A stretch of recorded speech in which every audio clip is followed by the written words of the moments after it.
we're actually bringing out some truths, peel back the layers of all this fluff. Shining the light on this industry as a whole. Maybe you should stay away from it.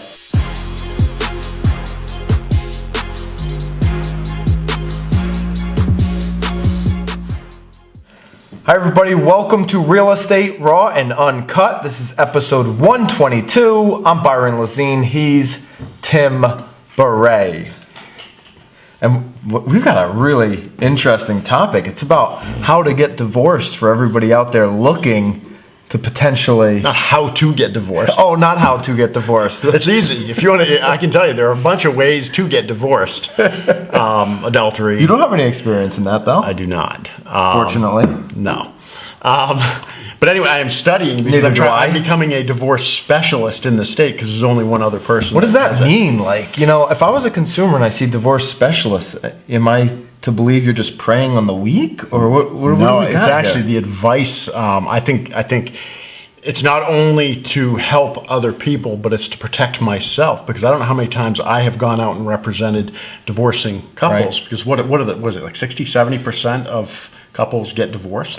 Jeez. So I think it's 2 million my wife's not in the listening. country. She doesn't watch anymore. I don't think. But there's an opportunity for a real estate agent to help these people, but there's also a ton of risk that goes along with it on the part of the agent.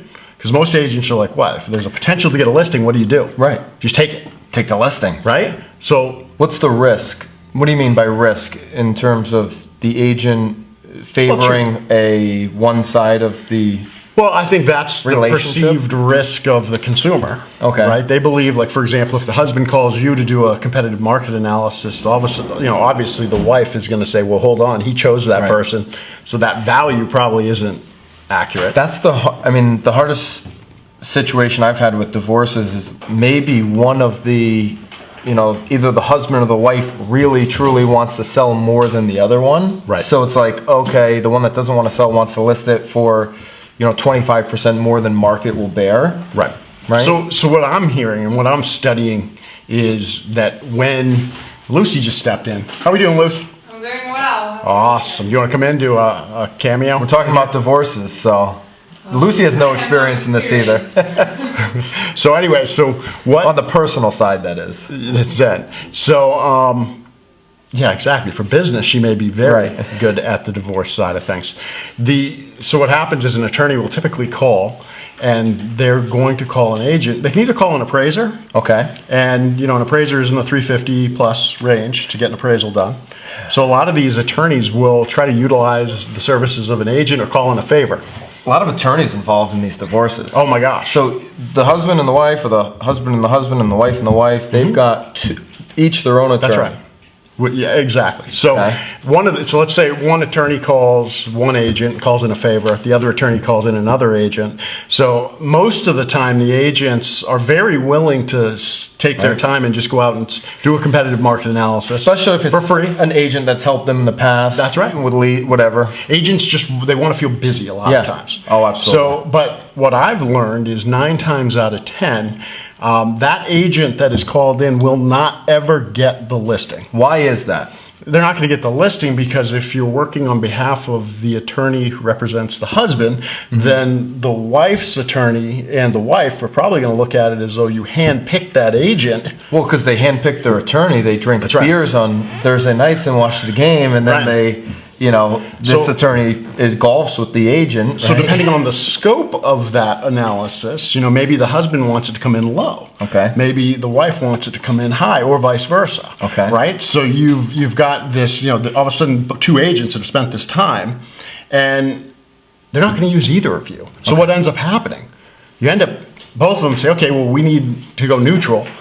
Let's go out there and interview agents, and they find a third agent who actually gets the listing and reaps the rewards of all the work. Yeah, so here's the thing, but you may have gone out as one of these preliminary, one of two, representing the husband, representing the wife. You may have gone out and done the competitive market analysis. Okay. And you feel like, I lost the listing, I'm done. No.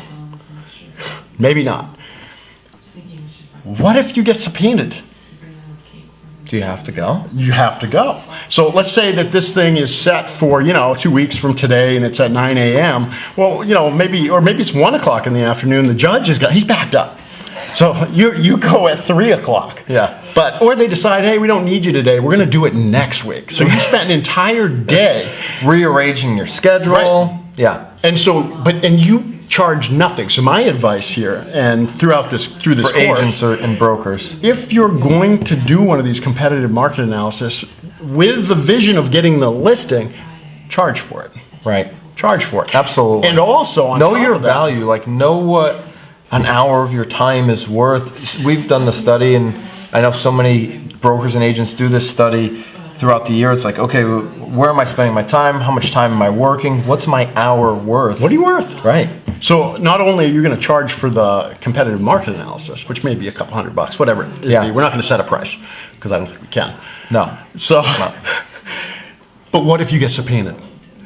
Like you just said, Yeah. what is your time worth? So have it all laid out. And know what your writing. time's going to be worth if you get subpoenaed, because you can charge the Hourly rate. Hourly rate, So you need to absolutely. lay this all out up front because Now, if you're a consumer, you basically have to go through this process of each attorney going out and getting a market analysis, and then ultimately coming together and selecting a different agent. You ultimately have to go through that process if you're the well, you if you're don't. the I mean, you could person getting divorced. You could still get an appraisal done. But what the attorney in this course was saying is that, and this is interesting. What if you're a divorced couple and it's like you've been friends with this real estate agent who you both know is a rock star, and you can kind of set Maybe you can everything do it. aside, and you can both agree that this is the person who we're agent gonna is use. the person. Maybe you that can do could that. work. Absolutely. Absolutely. And again, this isn't. I'm saying 9 times out of 10. So you may have Right. that one. This is 10%. like in that real. Yeah. We're not talking. I don't Contentious. trust anything. Right. And we're talking real money here. So Right. depending on the value of your home, because Yeah. typically the home gets sold. Yeah. Unless you can agree on, if there are young kids involved, and maybe somebody is going to keep the kids in the house. There's a lot of questions that need to be asked in these situations. So So you got to find out everybody's motivation. So that's the key, I think, to all of these is what we're going to do, and what I'm trying to do is come up with a series of questions on the front end to not only protect the agent, Yeah. but protect the consumer as well. and to make sure the agent's spending their time for a desired result, not just spinning their wheels. That's right. If you're on our team. And if you don't have any value, and that's what the attorney was saying in this, Right. basically, if you're not charging a fee, then probably your competitive market analysis is worthless. That's everything right there. That's the goods. Like the attorney knows that the agents that aren't setting a fee, they don't value themselves. So why should That's they? right. Right? Why should the attorney? Good stuff. See ya. Peace.